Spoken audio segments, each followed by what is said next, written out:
zvaanotaura coming to the right reason. Amen. Wakainge imuwanano yako. Nyaya wakafambira. Unosati kune vanhu vanoda marriage more than akamuroora. Why? Because anga ane pressure yekunzi roorwa. Saka paakaroorwa chaanokoshesa kuroorwa kwete akamuroora. Amwe asati wanzwa shona yakadaro mira nitsokurore futi. Unogona kuita mistake yekuroora munhu anoda marriage kwete anoda iwewe. Nokuti vakadzi zviri natural kuti marriage vanoida. Wekuzoda yairi subject but panoti marriage mainingi panodiwa. Kuzoda ningi part 2, paper 2. So chari kuchema nacho tiri paper 2. Katsangwa hard working anozodi but half kaida kuroorwa. Kwete chakamuroora kuroorwa ndokwaida. Wozoni katsika kekuwanzirana panzapa. Kuti eji ausatororwa. Saka svika palevel yekungodawo kuroorwa. Yekuzoda chakamuroora yato part 2. Saka chona mudanane but hapi bamba. Kana kopopota kuti kutsika paura unozondofira pano ari kuda marriage kwete iwewe. Wanosekana panzapa. Munhu ngwarira kuda munhu anoda marriage asingade chiri kumuroora. Wasi kune pressure kunzo yekupinda mu marriage. Kwete mu relationship, mu marriage. Apa ndakudza zviomba. Sarorwa munhu kakatipi chete. Unobvunza munhu kuti unoda marriage kana kuti inini zvinhu tu zvakasiyana. Sachona munhu akaita uvhangwa refu chaanongoda ibasa. Even aine nungu anotoda basa futi. Pastrike pakambani nane nungu anotoita strike. Pane changaende kana akaenda uri kuitei. Neasina musoro akatambira anotoita strike futi. Haasi kustrikira musoro, ari kustrikira pay. Sakushaya musoro itori part 2. But pay acharungoida zvakadaro asina musoro kudaro. Saka zvinoita kuti mukadzi ade marriage chete ngonzi ndakaroorwa zvinotodiwa. Kuda akakuroora yachoice yake but ichoice yesociety pressure kunzizerera usati waroorwa. Anosekana panza. Saka zvinoita kuti sei marriage yako ine problem. Chine problem haisi marriage. Chine problem relationship. Marriage itoripo. Siwombanzi. Pane imba ndikurapa. Hallelujah. Kana kutopaza zvina mashuwa ka. Tsana unobva nechiki panzi. Asa uti masoro wangoda kuroorwa chete but hausi serious name. Anambodaro. Hallelujah. Get the right reason. Why are you in marriage? Why are you going to church? Why are you going to school? Say wakawa ne vana. Sautona kune munhu andiswa cheni. Kusungirwa maintenance. Kusungirwa kuchengeta vako kwete vepa next. Kwete ve government vako. Azvaifana usungisa munhu man. Inzwa kudava nawo wakabereka. Panotanga kuti iswa cheni kuti uda ufana wako. Saka kune vanhu vanongoda vana. Zvekuzochengeta tori part 2. Anongoda vana chete. Ndikangowana 4 vangu vekudii. Munhu anoda kuitira vana haatarise kunhamba, anotarisa kuti can I afford? Not in 800. Andiri panapa ndidoka na 8. Oda. Anotozati 8 vanopinda busy. Vanofana kuberekerwa nhamo, vanofana kuberekerwa upenyu hwakanaka. Zvandinoafoda nekuvavarira kuti zviitewo zvakanaka. Tsangwa rekuroorwa nemurume anoda vana, kwete vekuchengeta, anoda nhamba. Baba ndoda 8 wangu. Munhu ndiye anoita zviri possible. Mwari anoita zviri impossible. So when you are waiting for God, make sure you are now believing the impossible.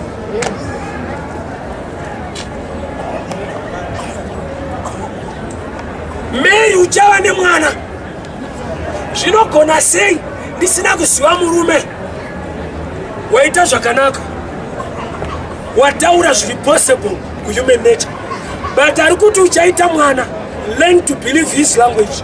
He normally speaks the impossibles. And when he speaks the impossibles and you believe, it becomes possible. Kona ukuisa mvura uchimirira moto. Usapiwe advice na vanhu vakangwara. Kuti manje ukaisa moto, ukaisa mvura, moto unodzima. This fire is not from men. Usaisetarisiro yekuita munhu mukuru iwe wakafoira chikoro. Ari kundisimudza isi human nature. So always believe God for great things. Ndakafoira kudai. I believe him for greatness. Why? He's not man, he's God. Kona ukuisa mvura paauta iwe uchimirira moto. Usapiwe advice nevanhu kuti manje mvura yawaisa wairasa. Moto wacho uchadzima. Hausi moto wevanhu. Rega nditute mvura. Create a platform iri impossible to invite God. Nokuti he loves the impossibles to prove himself. Pane paanoda kuti Lazaro avigwe. Mozodziona dzouya. Ndakati Mary akataura shoko randakada. Zvanzi Shedema muri pano. Hanzvadzi yedu yaifa. Aunozvati zvinorevei. Ari kuti chirwere hachina basa. Lazaro haana kuurayiwa nechirwere. Akaurayiwa nokuti mamusipo. Dai manga muri pano. Lazaro haifa. Kuti hatina basa necancer. Hatina basa neHIV. Tine basa nepresence yenyu. Zvekuti muchiputu wedu haana kuurayiwa nekurwara. Akaurayiwa nokuti mamusipo. Yes. Believe the impossible. That's the language of God. Zakeyo ari mupfupi nokuti akada kuona Jesu zvakaitika. Haana kuchinja height. Desire yake became his height. Aida kuona Jesu. Believe the impossible. Joseph uri kotwe, but chinoto chiri mauri, it's so big. If you believe your dream yakaiswa na Jehovah mauri, you can make it. No matter the dream is so big, the one who placed the dream in you is so big as well. Mwari vese vaituma Bible kuita basa. Vazhinji vacho vaitanga varamba. Why? Mwari haakutume zvaunogona.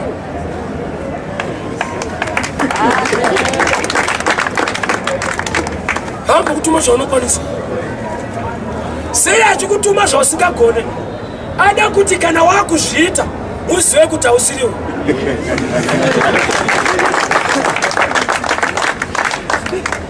Nokuti akakutuma zvaunogona hauzoziva kuti ndiye here kana kuti tisu takaenda kuBible school. Unopedzisira wakutakura nyaya yako kudarika yake. Kuti PhD in Switzerland, doctorate in what. Pamberi pacho uzoti pastor. Asatombozvona paTV. Mushumiri anombonyorwa zviri natural zvaakaita kuti vanhu vatye. Professor, Doctor, Pastor. Mwari atoita mushoma pamunhu. Saka ndiona achizomutumawo marombezeso kuti mbiri yake ikwidzwe.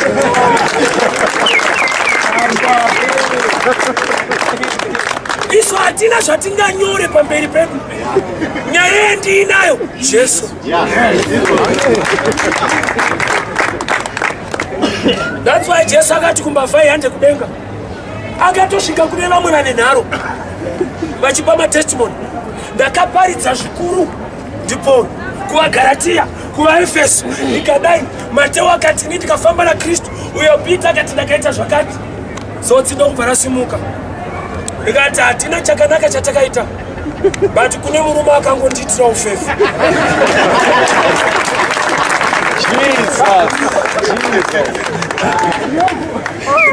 Vamwe vaitaura zvavakaita kuvaKorinde nekuvaEfeso. But tsotsi rakangoti ina handina zvinobatika zvandakaita. But kudenga nyasha.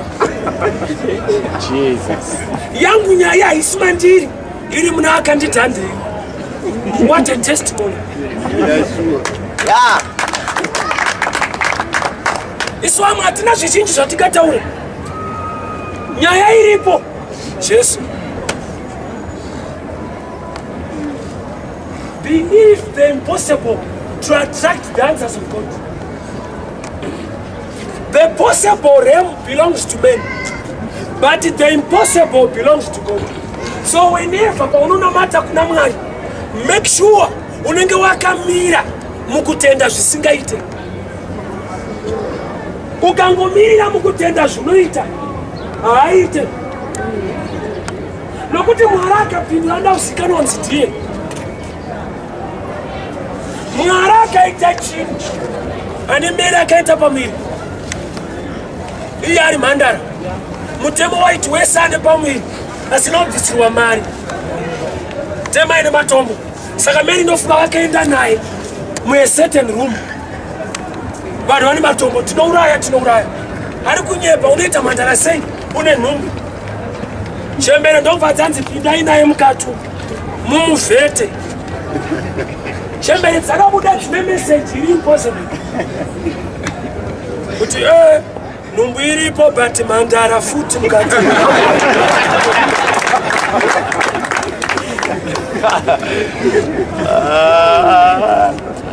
Vamwe vari panze vane matombo kuti achikobuda tinouraya. Vakanzwa meseji inoshoka kuti nhumbu yamuri kuona ndiyo, but pane zvamusiri kuziva imhandara. Dai pane varume vane nharo vaida kuzovheta ne. Nokuti vanogona kufuta chembere dzatengwa. Hazviitike zvavari kutaura. Baba, the realm of God inonzi the impossible. Vese vaunoyemura vazhinji vakasimudzwa naMwari, pavanokupa testimony yebackground yavo, iwewo uchidhauta. Ndizvo ndo zvinoita Mwari. Haatambire mupossible akadaro amunhu. Mwari anoda ndo yaanoda yekuti anotuma Jesu pamisheni isina kumira mushe yekuita sei? Enda unofa. What a mission. Mwari kana akuronga newe anogona kukutuma kunofa. Unza Jesu.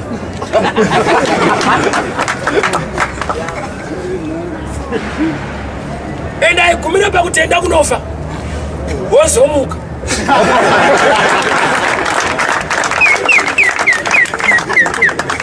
Jesus. Oh yes. The realm of God is the impossible realm. Pese pawaita munamato ukaona zvisiri kufamba mushe, ndiye ari kupindura. Nokuti zvikafamba mushe muhuman nature, spiritually zvinenge zvisiri kufamba mushe muremu yaJehovha. Pese pawanamata kuti Mwari itai zvakati, chibuda munjere dzako kuti ugone kurisivha zvaari kuda kuita. The realm of God is not understandable by human nature. You need the Spirit of God. Yes. Mwari kana akuda kuti panyika pave nevamwe vanhu, anoshanda nemhandara. Ndiberekerewo mwana. Uri kuona maassignment aJehovha. Ungoenda kumhandara zoisina kuziva murume. Wotiberekerewo mwana. Chinogona sei ndiri mhandara? Ndo mashandiro edu. Tinoshanda nepazvisingaite.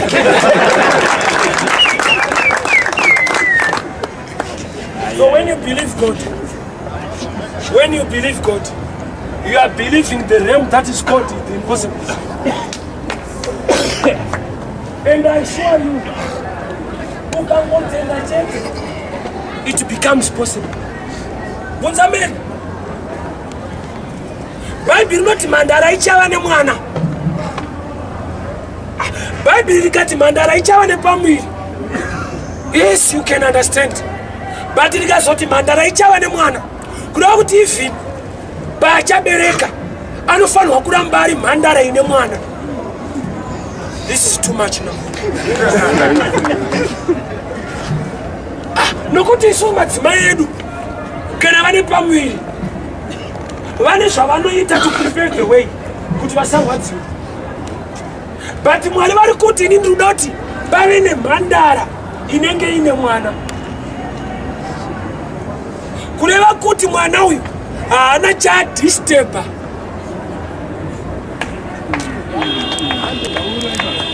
Nokuti nzwa Joseph ada kuroora mhandara yake. God knows that. Kuti Joseph ada kuroora mhandara.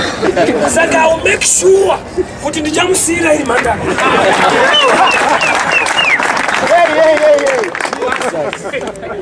What a mighty God we say. Ah, Jesus. Zvokuti paunonamata uchiona kunge zvaakuita wese, no time yekucelebrate.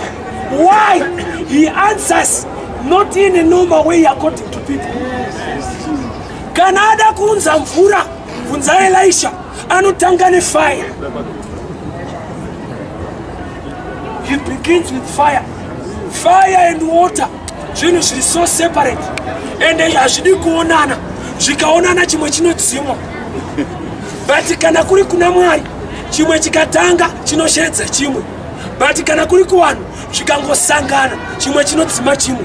But kana ari Mwari, mvura ichida kuuya inototuma moto. Uchatanga kudiwa nevakakumaka. Nokuti une grace palife yako. Uchatanga kudiwa nemoto iwe uri mvura.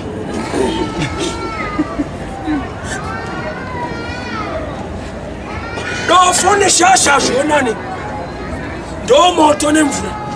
But kana zvakuitwa naMwari, kunotanga moto kwouya mvura. Zvinotowirirana. Zvaishose for them. Hainzwisisike necarnal mind. Jesu paakafamba pamvura, ndodheira kanzi naPeter, nditenderei. Mwari anogona kutanga neusi wanhororondo. Pamwe ndikaendawo kana status yako Mwari oshanda neni. Vanogona kutanga ipapo usati waita. Funza Paul. Paul haana kuteera Jesu kuti aparidze Jesu. Paul akateerwa naJesu achienda kuDamascus. Fomula yatakajaira ndeyekuti unofanira kuteera Jesu wozoparidza. But ona yakaitwa Paul, iye ndiye aitoenda kuDamascus, kwete Jesu. Kureva kuti Jesu akateera Paul, but mission ndeyekuti Paul aparidze Jesu. God can do it. Uda natural common sense kana uchimirira the supernatural of God. Peter akabuda mujeri pakati peusiku, akasvika maprayers achitsva. Vamunamatira vachiri kumunamatira iye abuda, zvekuti aingonoka. Varume vachirira nendimo. Peter ngabude, I bind every demon. Peter ngabude, aripo pacho. Don't wait for God's answers in the natural understanding. Vaiti tikanamata anobuda kusenda, nokuti jeri inovhurwa kusenda. Ko Mwari wenyu haana makii here? Mwari wenyu haana here makii anoshanda pakati pousiku? Sei mamirira kuti zvinhu zvako zvinake pabonasi? Mwari wako nyasha dzake dzinodawo kalenda here? Don't limit God. Mwari ndikomborerai pabonasi nditengawo zvikuru zvakati. Ko kana pasina bonasi anozvigona here Mwari? Zvekuti unotomunzwira tsitsi zvekuti ngaazviitire pabonasi kuti atakakundikana mari inogona kwana. Usabatsire Mwari, iye ndo zvaanotoda zvinonzi impossible.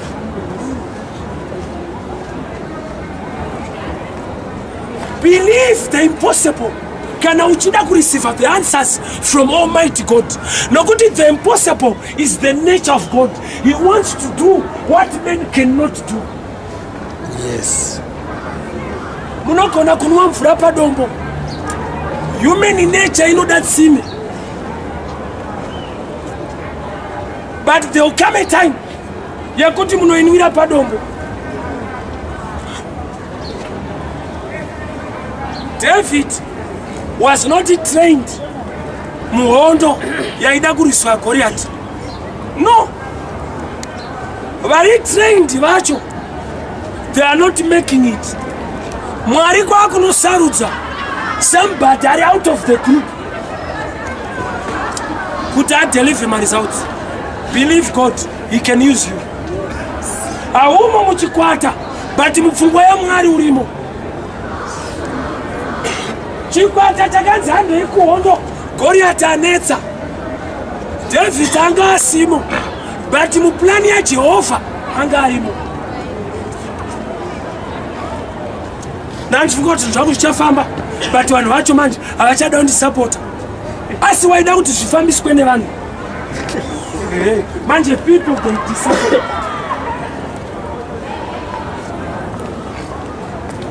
Munada moyo murefu sana.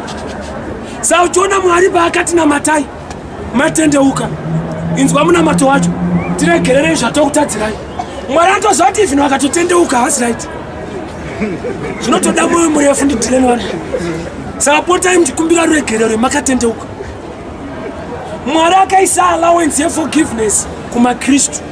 Waita kumaidenti kumaKristu. Why? In human nature.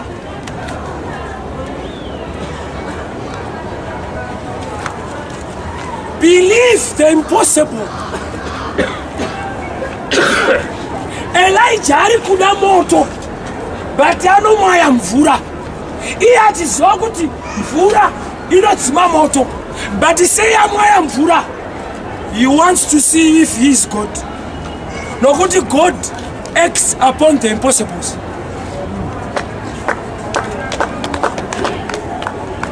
Izvezvo ndinoramba ndine tarisiro yekuti I can make it in life. Handina degree randinaro, o level ndakafoira, but Mwari angu wandinotenda ndewekuti kana moto ukauya pamvura, moto wake haudzime. Nyasha dzake dzikauya padofo, kusafunda kwedofo hakutadzise Mwari kukomborera dofo.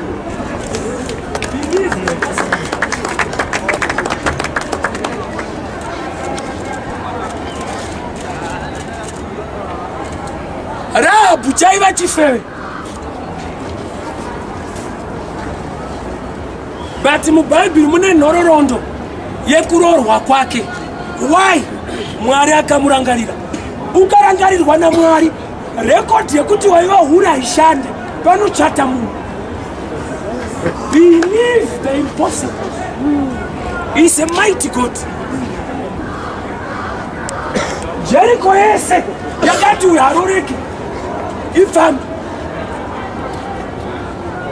Vakasakuroora vemuJeriko, Mwari achaunza vekuvabva kuIjipiti. Vakasada kukuroora vemuJeriko, ndivo vasiri kuda. Kwete Mwari wacho ada kuti uroorwe. He can bring people from afar. Pane nguva yekuti hama dzako dzinokutiza. As long as Mwari asina kukutiza, your help will come from afar. Makorokoto ekuberekwa kwaJesu havana kupiwa nelocal people. They came from afar.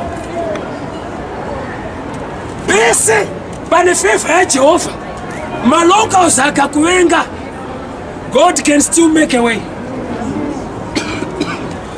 Iwawe chingoregera kuvimba nemunhu, vimba naMwari.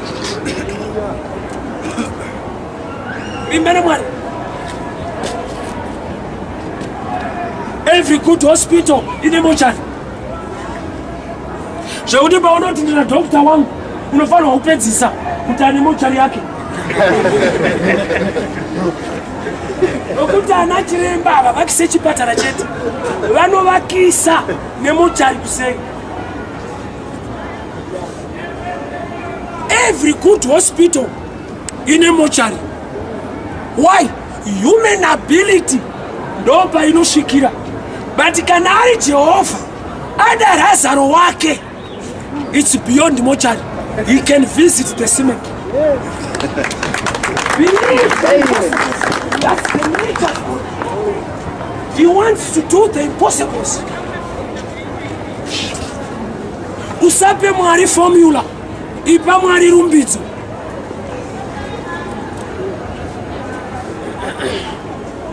Usamudze zvekuita, anoziva zvekuita.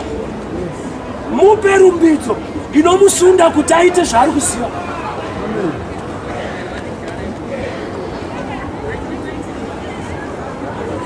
Tingaitei muupenyu? Inini handina kubvira ndaenda kuchikoro kana Adhamu anga asinaenda kuchikoro. But airana gadheni rake.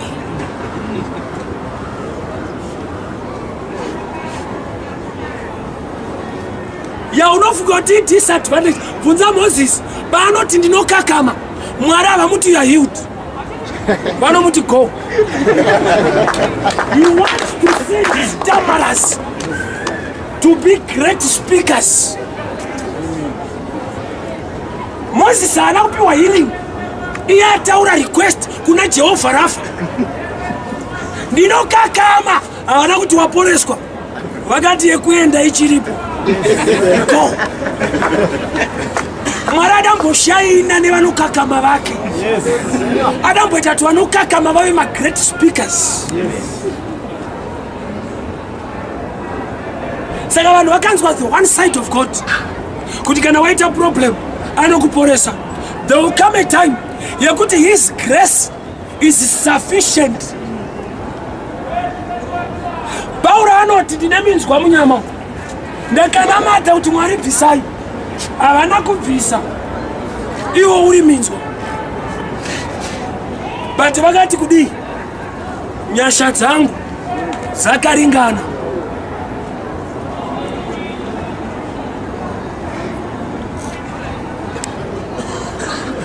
God can answer you. Nemhinduro yausina kujaira. The four lepers vakanotora zvekudya vakauya nazvo kuSamaria. They were lepers. God did not heal them, but he walked with them. But one thing I know, vakapinda muSamaria manga musikadiwe malepers.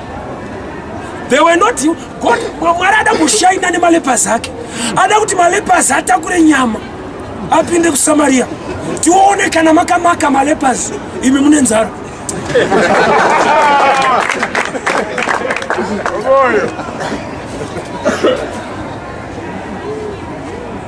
Malepers aigara kunze kweguta, haatenderwe kupinda. But Mwari akakonzera kuti vapinde, iye asina kuvaporesa vari malepers. Why? When you carry the good news, the doors will be opened. Vakati, this is the day of good news. Hande iko hama dzedu. Sanova vakasvika pagedhi vaine nyama. Ndobva vanoka kumasoja. Masoja akadongorera. Ndobva vaona musoro. Ndobva vaziva. Oh, is a leper. Vakanzi kudii mimi? Munokaenda kupi? Saka kana wane good news, haurambe uchiita kuti iwe uzikanwe. Unosimudza good news. Ndobva akasimudza sausage. Baba, Jesu ngapiwe mbiri. Jesu ngakudzwe. Nokuti vamwe tiri marombe. But nekuda kwe good news, life is transforming. Totona nditaure nyaya yangu. Nokuti nina ndina nyaya yaunganzwe. Munhu akafoira olefu anokudzei. Ndinotaura yaJesu anosimudza marombe. Malepers vakauya vaine nyama. They are not worthy to enter Samaria according to law, but now they are worthy. Nokuti good news is greater than law. Saka vaiva neleprosi yavo. Samusoja paakadongorera ndovati kwa munzwe endai kure uko. Ndopa akati all right. Ndopa pindai. Mazwana kupi? Tada tonoudza mambo. They were not allowed kupinda muguta. But the good news, they were taken to the palace. Believe God for the impossibles. That's the realm of God. I do it as impossible. No good of human nature. Can I remind that you attract the heavens? Can I remember Karochi Namata? Could something good is coming my way? You attract God. Elijah akadira mvura pauta. But jari kudachi ari kuda moto. Iye achiziva kuti naturally pese pane mvura moto haushande. But anodira mvura. Wanzi uri kudira mvura wakamirirei fire. Uyai kuno tsana. Normally pa human nature. Ukaona pane fire, ukadira mvura zvapera. Say iwo uri kuita zviri beyond human. Because my God is above the understanding of man. Yes. Even tarisiro uri dofo. Vanhu ngavashamisike kuti anotofunga kuti pane zvauchaita muupenyu. Iwewe omunzi ati yes, ndiri kudira mvura, but chandakamirira moto waJehovha. Yes. Sawakaona Jesu pamuchato pakana haana kuuya nechipo nokuti iye chipo. Yes.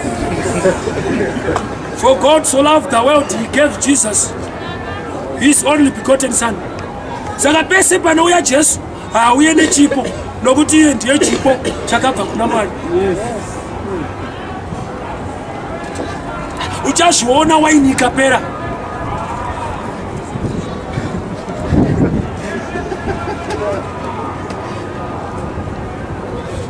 Waini yapera. Jesu anoti two-time mvura. When you are waiting for God's answer, unotutiswa the impossible. Baba, dai pane vakati fundei, wai ku describe la mvura. Kuti mvura H2O, hydrogen and oxygen. There is no wine in water. Ukatamba nevakafunda vasinga understand Mwari, uno describe irwa kuti azviite. Hope you are the right facts. God is beyond facts. He is God. H2O, hydrogen and oxygen, no wine. But here anoparidza kuti two-time mvura. Muri kudei wine, muri kututei water. Sei maramba muchituta ataura anakumira mushi. He can do the impossible. Yes. Baba chawanzi na Mwariita, even if it doesn't make sense, zvinoita.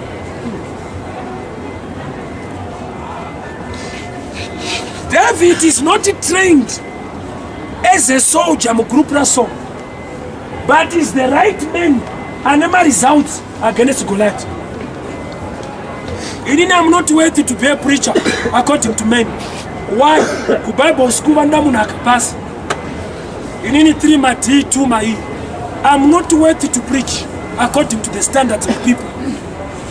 So to wana nichiparidza so, I grace. Ika hidi type yedu kuparidza. Unoutsewa ndiwoko for you.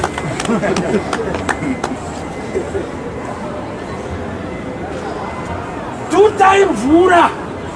Samu manofuka akaenda kuna Jesu. Zikanzi nofuka maita aeration. Vari kudairi wine. Basa Maraka kupindira unofuka kuti era. Unenge uchampa advice. If they want wine, not water. Andiziva ari kunzi naMwari tutamvura. Tiri kuita kuti asatute. Hazvipindirani nezvaari kuda. Saka tsano pese papera wine, minduro iwater. Handidi kuti ushaye wine, ushaye mvura. Wine inotengwa inodhura. Ukaishaya it's okay. But ndikaona wakushaya mvura, uri kure nemunana. Uri rovhanda zvinzwa, ko nharo ndedzei. Washairei hunhu, mara una ko hunu imari kudzikama. Amen. Yes.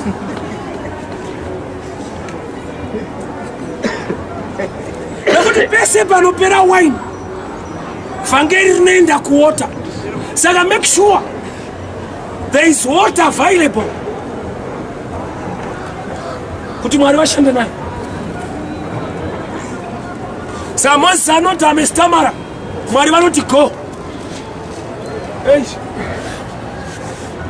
Tine vanhu vakatumwa naMwari, tiri kuita kuti vasaende. Vane mareasons are natural, and naturally they are correct. Anokakama afanoita spokesman naturally, but according to God he can use you as a stammerer. Problem yaitoita Moses haasi Faro. That's why Moses akati kuna Mwari, ko vanhu venyu vakandibvunza kuti watumwa nani. Problem vanhu vacho vada kubatsira. Bvunza kaMose. Mose anoti ko vanhu venyu vakandibvunza ndoti kudii. Haana kuti ko Faro akabvunza. Vawakadanirwa ndo vanonyanyoita nharo kudarika Satani wacho ari mavari. Ko vanhu venyu vakandibvunza. Kuda kuti vanhu venyu vari mubvunzo futi. Kubuda vanoda but vakangwarisa. Ane mibvunzo.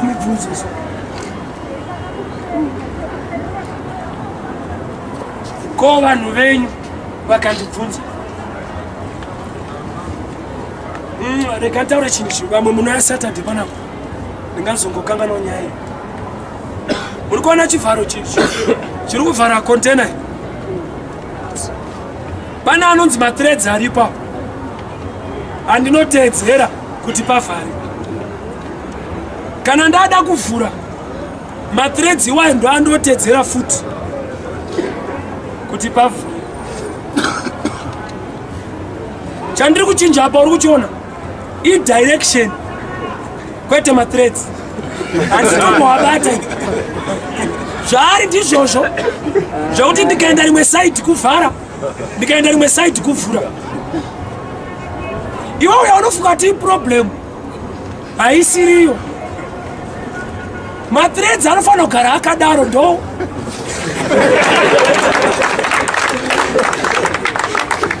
Namuya unofunga kuti iproblem. Panotoda machallenges kuti panyika paitike business. Anoita zvehembe kuti vanhu vasafambe vakashama. Dentist kuti vanhu vasarodzwe nemazino. Zvechikafu kuti nzara ipere. Zvekuti nzara mathreads unongoziva direction yekuenda woita business nenzara. Iyo mauda kuti nzara ipere.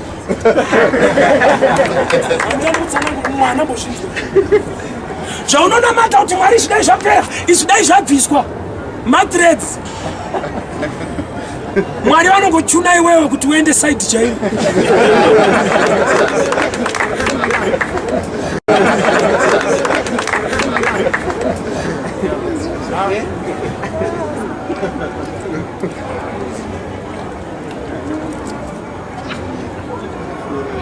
Ndo panondinetsa. Sano muchienda kusmall house. Wangu mukadzi hasi right. Saka makuenda kune umwe. Kukana muchinetswa nevakadzi maenderei kune umwe. Problem yenyu hasi mukadzi. Wese arikuda kuramba mukadzi ukamuti manga mafungei nanga ndawana umwe. Handizvo here zviri kushupa izvi.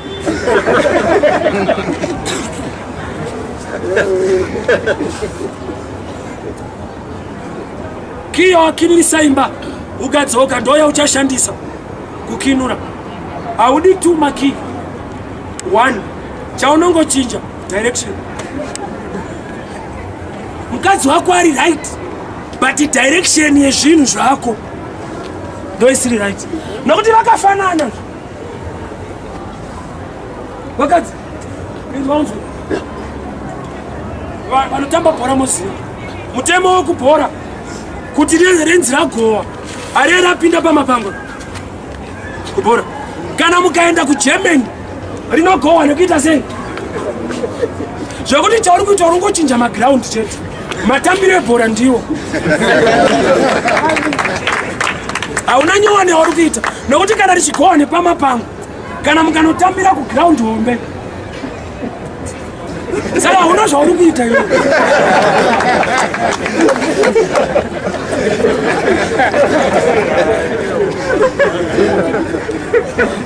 Uri kuchinja maground kwete bhora. Sama uri kufirei ndozvandoshaya. Uri kuita stressika sumorosi yangu haina rent ndozo uri kufira mahara nokuti uri kuchinja ground. Ground harinetsa kugadzira, kugowesa ndokunganetsi dzanogadzira maground. Ndakati Mwari ndipei mukadzi giant, Mwari havana chaanoshaya vanokupa. Ndoda akasimba pakuroora, Mwari ndokubva wandipa mutete. Ndikati koishe ndakati akasimba, zvikanzi fidha uone. Magiant edu.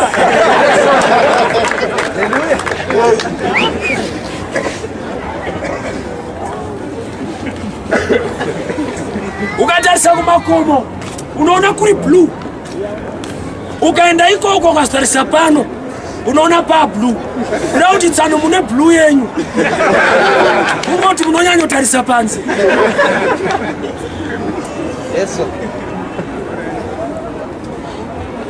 Mudzimai wapa next wauri kuchiva murume wacho atochivawo wako zvokuti mukawirirana mugona kungochinja, ndo problem yenyu kuti maita sei. Zvenyu magara muchitenda kuti ndezvemangamanga, chinhu chikangoita chako hachichaita. Iye wacho wauri kuda iye ukangonogara naye haachaita. Hamene kuti chinhu chikangova chako chinoluza value, kuda kuti iwewo ndiwonoruzisa zvinhu value. Sei kana zviri kusaidi kuzviraiti. Elijah akadira mvura but achimirira moto. Learn, dzidza to prepare for God's answer. Nokuti even the devil can answer people. Satani mweya. Pese pawati Mwari ndiitire chakati, mweya imwe inozvinzwa. Samukadzi akauya kuna Jesu ati mwana wangu anorwara, haana kupindurwa naJesu first, vadzidzi. Minduro yevadzidzi haisiriyo iri muna Jesu. Munogona here kudira mvura pahuni imi muchimirira moto? Naturally hazviite. Ukatoona wakudaro, it's a spiritual move. Zvinhu zvemweya zvinobatawo pamweya. Zvemweya hazvigamuchirike nemunhu ari munyama, but zvemweya kana zvagamuchirwa nemweya zvinomanifesta panyama. Saka uchiona n'anga ine mombe, sei n'anga ine mombe iyo isingaende kubasa, ine mweya unouya pairi, mweya iwo unokonzera zvinobatika. Panoita mombe dzen'anga, asi kana doro rikanzi rabikirwa mudzimu, n'anga ndoinonwa, mudzimu haunwe, but abikirwa mudzimu akunwa. Vakatosainirana kuti zvangu zvinodyirwa ikoko. Mufundisi akazotsengawo zvaMwari. Aiwa, kana uchitenda kuti doro remudzimu rinodiwa nen'anga, nokuti n'anga yacho ndio inosvikirwa nemweya. Ko mufundisi akadya, iwe uchiti uri kupa Mwari.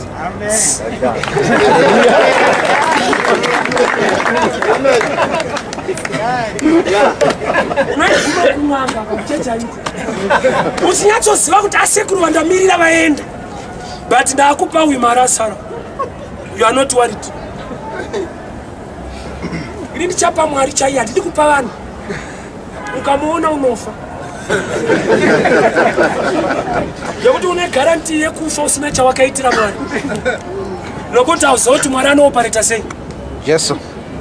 Ukaona Elijah achivavarira kuteera, Elisha achiteera Elijah, ndipeiwo kuzodza. Mwari ndiye anopa anointing. Sei Elijah achiteerwa naElisha, Elisha anodi kuenda kuna Mwari direct. Ndakukubatsira. Elisha anozoti kuzodza kuna Elisha wakabva kuna Mwari. But sei asingati Mwari ndipeiwo double, anoudza munhu Mwari ariko. Kuziva kuopareta kunoita Mwari. Zvimwe zvauri kutsvaga izvezvi hazvisi kudenga, zviri panyika. Maanswers ari panyika, but anotizivisa ndiye ari kudenga. Let me preach it again. Mwari ndiye anotinowawanirwa favor. Tora mapuranga ari ikoko.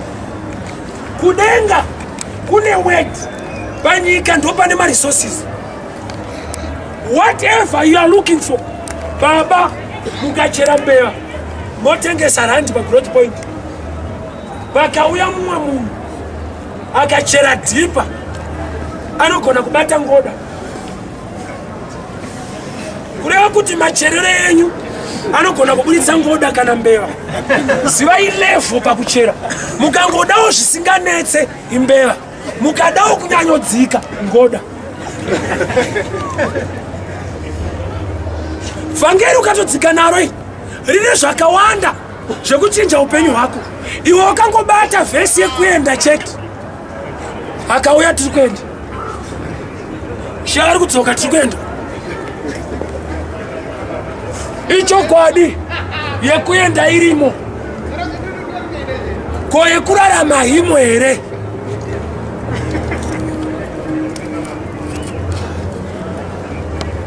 Yekuenda ndirambe ndoitori pasurface manje imbeva.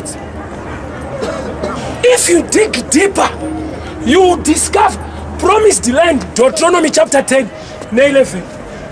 Promised land ndoya idyarwa. But ukaverenga Deuteronomy 10 na 11, Mwari anovaudza achiti nzvimbo yamuri kuenda ine makoma ane mhangura. But inside the promises of God, there are other things you need to dig deeper to get.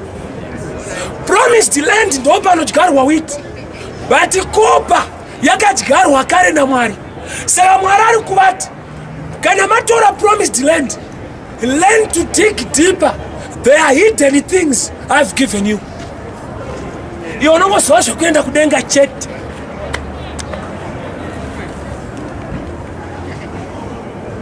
Chete tiri kuenda kumusha kunozorora, kunoshamisa ikoko, hakuna mitoro. Ko inonzi thy kingdom come, makamboinzwawo umambo hwenyu ngauye. Kureva kuti ndiri kuda kumborarama zvekwandichaenda. Varungu vanozinzwisisa vanoiti window shopping. Window shopping hautakure chinhu, unotakura idea pamusoro pechinhu. Masofari right, uye anoita mari yakati, ndozvaunoenda nazvo kuva. Guideline yekuti uri kumba mari yako ikasvika level iyoyo wakunotora. That's why vanhu vainopinda Canaan havanangotorwa vakanzi pindai, vakambomiswa zvikanzi mbotumai tikorufu. Vatore zvinhu zvemo vakupei. Hautange watora land usati wadya land zvepaland. Let me preach it later. Sign yekuti uchapinda denga ndokunge denga rakupindawo uri pano. Mwari hadi vanhu vanopinda Canaan vasati vapindwa nezvekuCanaan.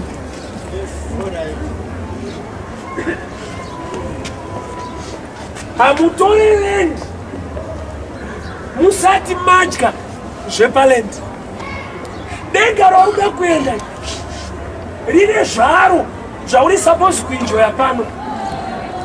That's why Jesu akaudza vamwe zvikanzi kana taakudenga hakuna vanhu vanoroorana tinenge tane mitumbi yengirozi. Kune vamwe vanga vasikade kuroora vatonoroorera mberi ndovanga vakuziviswa kuti munonyura. Zivai chokwadi pamusoro pezvinhu zvamunotenda munonyura. Kune vanofungidza kuti ukatambura unoita mutsvene. Never. Mutsvene kutya Mwari kwete kutya mapuraisi ezvinhu.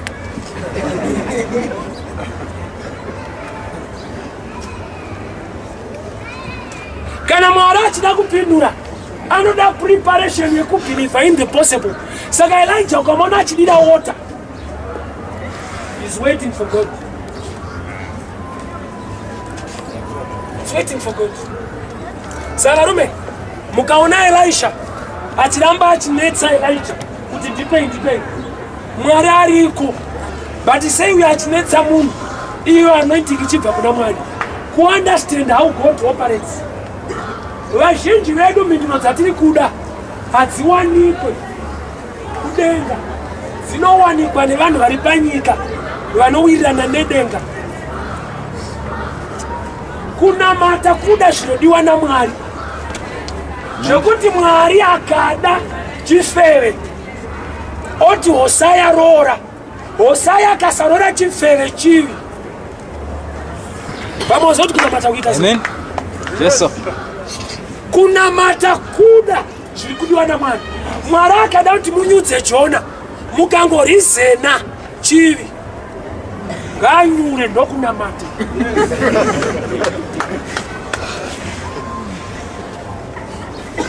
Yes. Kunamata kufarira zvinofarirwa naMwari. Ende Mwari anonyanyofarira zvausingafarire. Nokuti akafarira zvaunofarira kunenge kusiri kunamata. Zvagara zviri mauri. But akafarira munhu wawakamaka akakuona uchimuremekedza wanamata. Mwari haambofa akada munhu waunodai. Amen. Nokuti love yaMwari inonzi agape, haina condition, but yako human love ine ma-conditions. Ukanzwa murume achiti kumukadzi I love you, ane chaari kuda. Human love haingoda pasina iripo. Amen.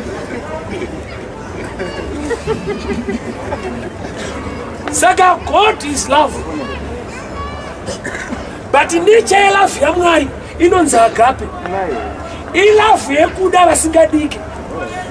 Anonzwa kuti Mwari akatida tiri vatadzi, somwe taihura tichinwa zedhi mumabhawa ndokubva atida. Love yaMwari haadi munhu nekuti akamira sei. Love yaMwari inoda munhu kuti achamira sei. Love inonzi agape ine vision kwete sight. Inoona beyond zviri kuoneka pano. Ukaita iyo you prosper in life. Nokuti unogona kutambiswa nemunhu achaita big business. But kana una agape unomuda Satani big business. Dai vaiziva kuti Joseph ndiye anopedza nzara vaimutengesa mari kufunga kwako. Angaite mari Joseph.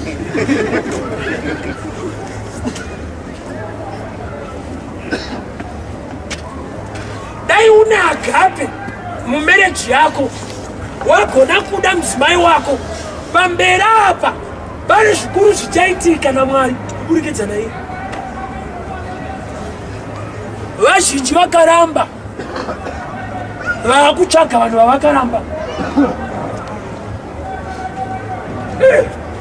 Nokuti panguva yacho anorambika, but pamberi apa anodika. Amen. Kwadi ugara wada kuitira kuti usazoita problem pamberi apa nekuchochera.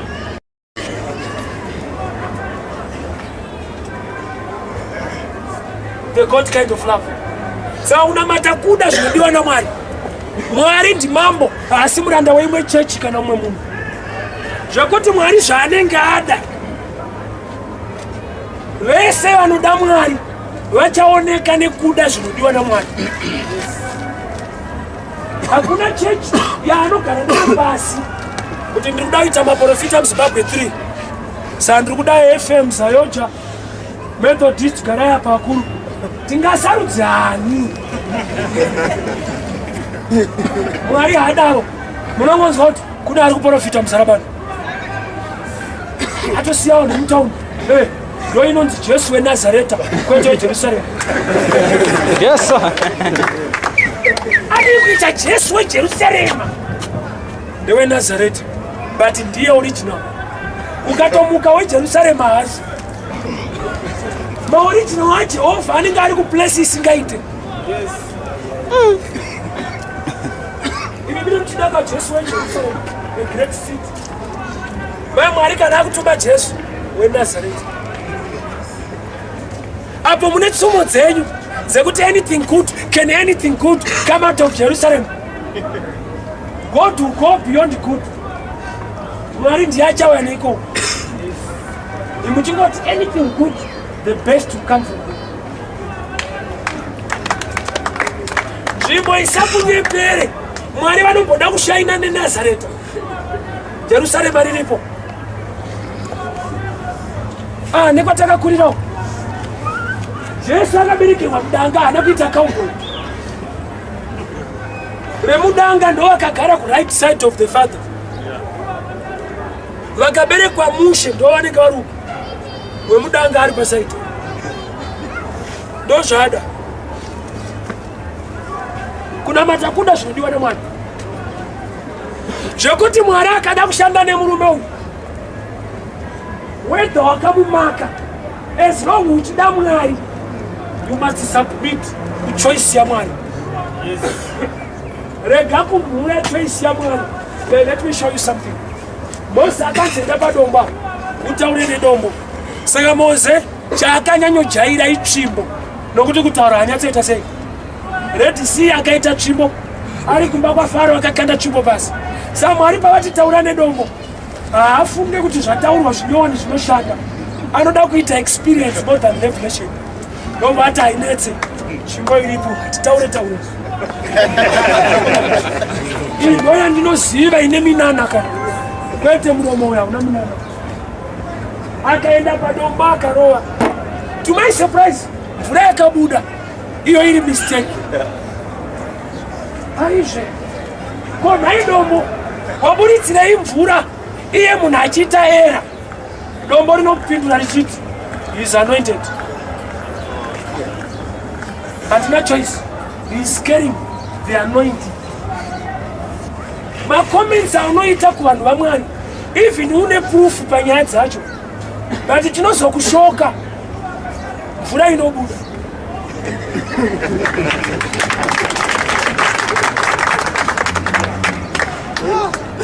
Nai mvura wabudirei munhu ari kunzi akaba uyu.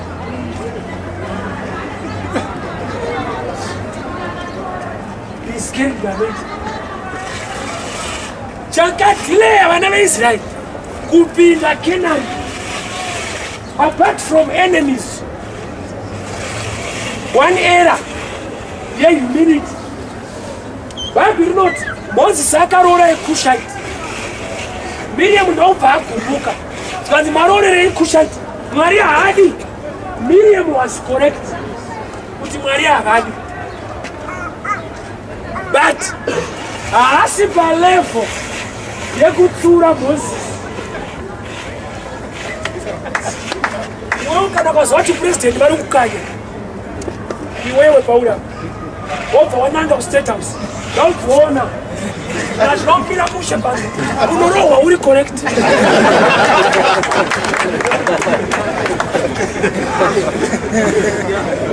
Nometa nyaya yako ine proof. Level yako.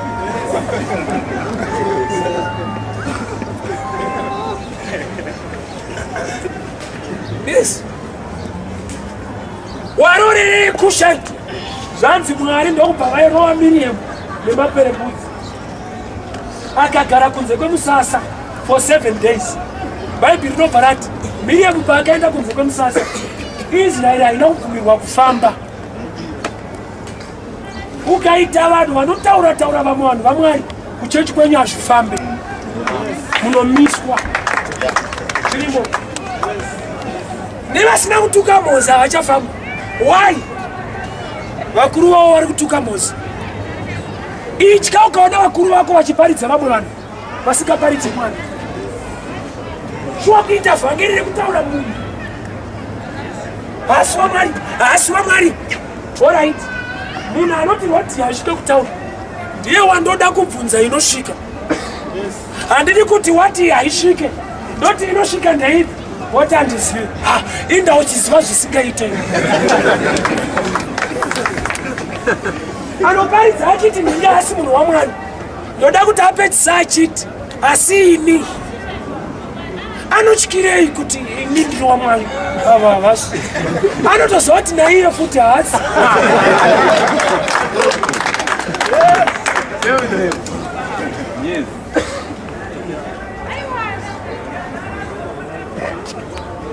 Kutsurana kwakanaka, but are you called to do it? Are you carrying the wisdom to do it? Shuka inotapira, but ukaidira mumazondo uchifungidzira kuti isauti woziva kuti ishuka. Nyangwe ichitapira ufare, unoipopotera uchiti kutapira munotapira, but zivai kwekutambira munokanganisa mazondo.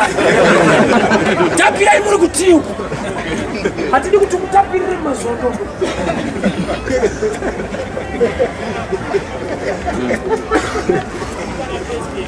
Rega mutsura vanhu vakuru pamberi pevanhu.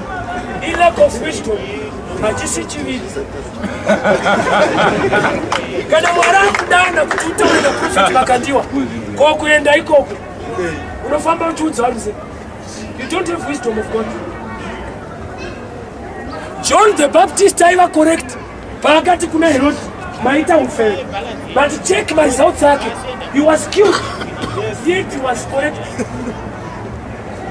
Problem day, Jona unakudanirwa kudhila nesini. Jesu ari kuuya ndiye anodhila nesini. Area isiri yako haisi kuosha ukasaita, itori kuosha kuiita. Hallelujah. Yes. Kuita chakanaka chausina kudanirwa imosha. That's why vaida kunodzura mawiti muwiti, vaida kuita zvakanaka, but Jesu akati kune type inodzura. Ndichavatuma, hakuende vari kuda, kunoenda vari kudiwa.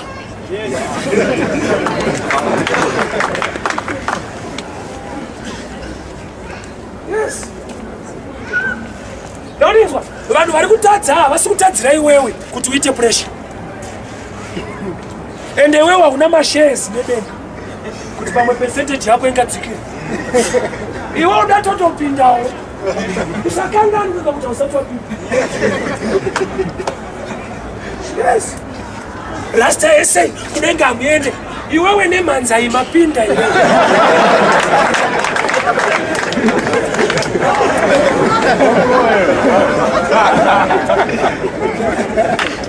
Munhu akamakisa bhuku akashaina, it's okay. Kweta ane bhuku risatira mapa. Kana renyu risatira mapa tsana, hamuna right yekuudza mumwe kuti wafoira. You'll be shocked. Yes. Musati mamakisa usadongorera hanze mumwe woti haisiriyo. Endai munomakisa mabhuku. Ndopa wachiona kuti wauri kuti afoira, ndoshasha yako.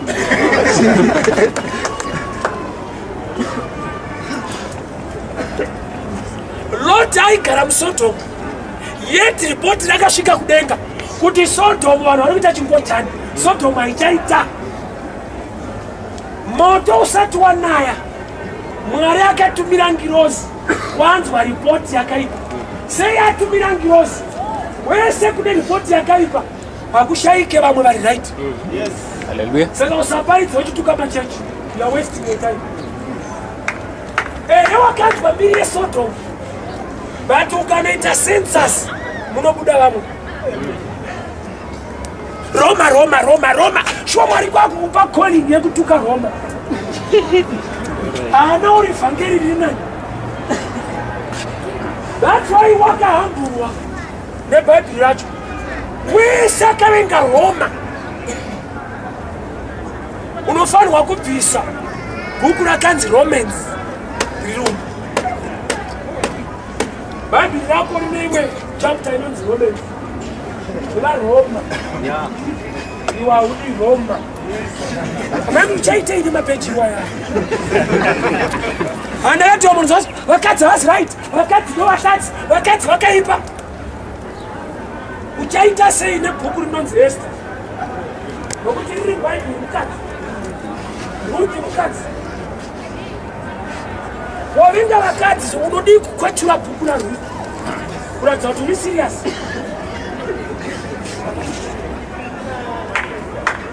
Unamata hakusi kuona mhosva dzevamwe. Hakusi kutaura nyaya yevamwe. You be shocked. Vanhu vachibuda muSodhomu mune mbiri. Lot akatotaura kuti ndine vana vangu mhandara. Pese pane ripoti yengochani unofungidzira kuti vakadzi vapera. But you be shocked. Mhandara dzaya dzichiripo. Methodist haina mati. Methodist haina mati. Ndozvawakakura uchiudzwa. Asi Mwari akakuudza. Ndisekuru vako. Usataure zvasekuru vako papupita. Matambiro anoita zetsisiso, matambiro avanoita. Havatambiri iwe urika. Saka uchiona zvikuitira.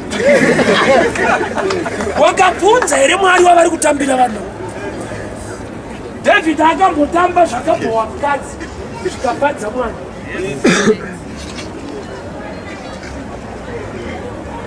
Sometimes zvinofadza Mwari zvinogona kubhowa vari pasaiti. Nokuti havasi Mwari. Ndimi dzamunotaura nadzo idzi. Hapana zvamune muchiita muchingoti la. Bhaibheri rangu rinoti anotaura nendimi haatauri nevanhu. Anotaura naJehovha. Saka uchinzwa kwaura zvino chinhu. Haisi nyaya yako.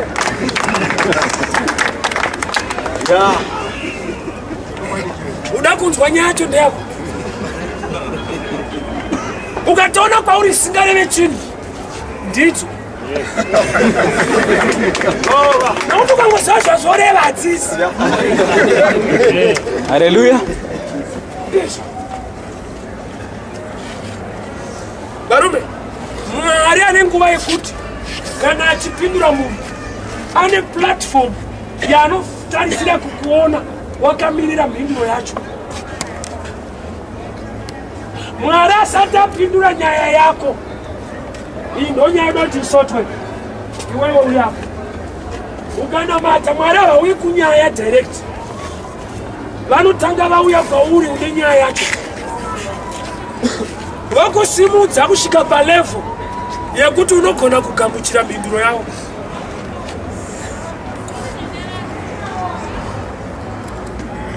Zvaunoda kuti Mwari akuitire, iye pane zvaada kukuita kuti zvaanokuitira zvioneke zvigamuchirike. Ndine mwana mudiki ndaida chocolate nokuti inonaka. Apa ndakura ndiri kuda mari yesimende. Simende hainake. But ndinogona kuvaka imba yakanaka. Kureva kuti zvandinoda zvinoreflecta level yandiri.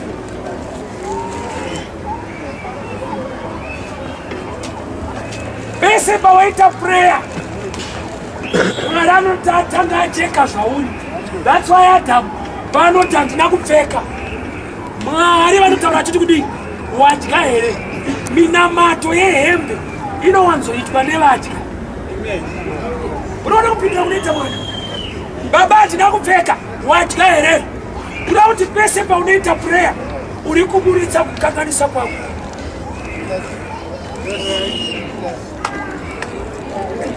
Nokuti ukasakanganisa makanganisiro ekudya hauite problem yehembe. Problem yako paunoipindira prayer uchiudza Mwari unoburitsa level yako inoda kuchinja. Adam manje aida hembe kwete repentance. Baba handina kupfeka wadya here nokuti vanotaura zvekupfeka igenga rinenge ratyo kureva kuti yezvekupfeka unoipedza sei nekusadya malaws ekingdom ajehovha kana waamari kristu unopiwa simba vose vakamukuruchira akavapa simba racho rekuita sei rekunzi vanzi vana vamwari kureva kuti the greatest answer is a name vese vakamugamuchira akavapa simba rekunzi vana vamwari nokuti zvawava ndo zvinoatrakta zvaunoda mekaniki haapota achitora grisi achizvizora but panopera mwedzi weksutu yake inenge ine grisi but ukamutarisa hapana paanotora achiti tiriana makaniki ka unofanira kutaura kuti grisi ukangova mekaniki grisi haushandi hauri chake but haushandi zvimwe zvauri kutsvaka ilevo yaunofanirwa kuva. Alright. Yes. Mwana musikana ane 6 years akati ndina matrendi kuda mbereko kana ndikanamata sei hazviite iro bhaibheri richiti nothing is impossible najehovha but pamwana uyu panoitika shura chake sei nothing is impossible namwari kureva kuti mwari wacho anenge achiita nemumwe munhu but munhu wacho anogona kukonzera kuti zvive impossible nekuda kwezera raari pachinhu chacho wese anokukumbira mvura aine bhasiketi retswanda even ukamupa haizani zvekuti haadi kuramba achipiwa mvura ngaaname tswanda iyo zvaunoti mwari ndipei mwari vari kukutumira vafundisi kuti mbomira kuhura iyo uri kuti mwari mandidai vandipa zvinhu zvikaita musha ndoti ndisahure mvura inopiwa kumunhu asina tswanda anopiwa anenge ane bhaketi zvaunoda kuti mwari vakuitire naivo vanotodawo mwari rudo zvaunoda iwewe kuti mwari vakuitire ukatovabvunza ivo ndo vari kutorinyanyuda wese but muri tu kudaro hapana chaita sei kwazvinosvikira kune nyaya magetsi hapise kana kutonhora but ukakonekta hita panopisa ukakonekta firiji panotonhora iwo chaokugwinha chete but manje ane secret yekuti type yegadgeti yawakonekta anokubatsira simba ramwari rinoflowa kumunhu wese but zvaunoita rinosvikira pamusoro pacho zvekuti kana pasina zvaunoita you be too powerful and useless mangoromera hatemererwe munhu asina maoko sauchona dhimoni rekugagama riende pamunhu ane makuwa haapedzi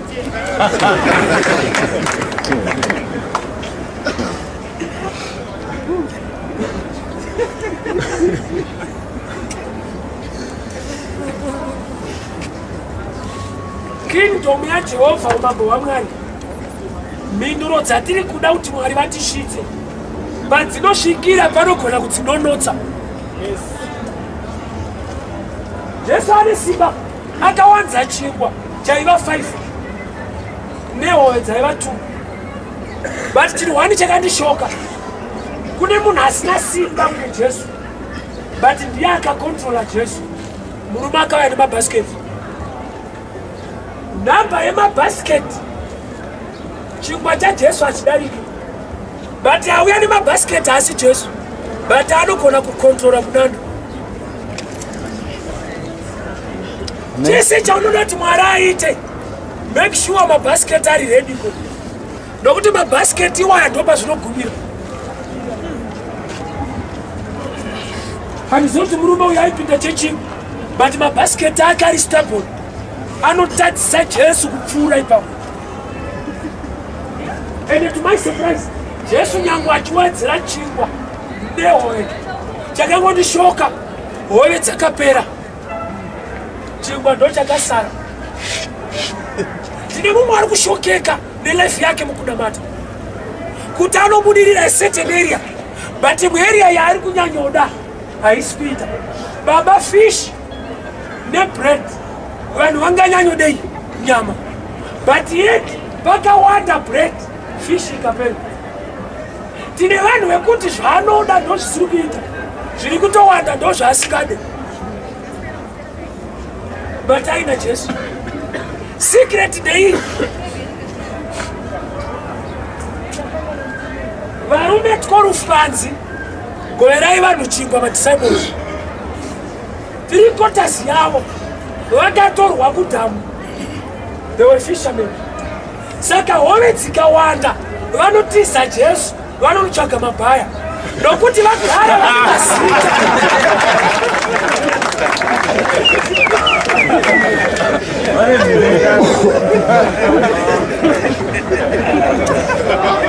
Saka zvauri ndo zvinotadzisa fishi kuwanda. Tiriita kuti mari yako isawande, chiuno chako ichi chinokupa nhamo ikawanda. Fish hadziwande kuna fishermen. Vakatiza Jesu.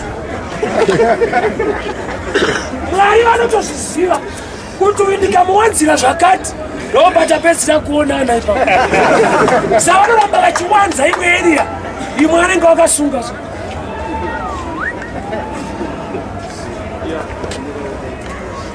Munane wauri kuda wakabatwa nezvaunoita. So Mwari kana vachipindura, mhinduro yavo inonzi revelation. Revelation mutauro wakavanda. That's why mukadzi weSamaria patsime paakadzi anosvedza murume akati handina. Unozati Jesu akati kudii? Wataura chokwadi. Kuna ari kumba. Ndoda kuti undibatsire kunzwa. Munhu akati ndasiya murume kumba ariko ndo chokwadi. Kwete akati handina murume, Jesu obva ati chokwadi, pane ari kumba. Aiwa, ndoda kuti udze chinonzi chokwadi chii. Nokuti Bhaibheri rinoti muchaziva zvokwadi, zvokwadi chichakusunungurai. But chokwadi chepanyika chakawandisa. Kunoti chokwadi chaMwari kana usingatinzwisise ndo nhema. Nhema dzevanhu dzawakajaira ndo chokwadi. Nokuti Jesu anoda kuti mukadzi ati handina murume, Jesu obva ati ichokwadi, pane ari kumba. Saka hauna. Yes.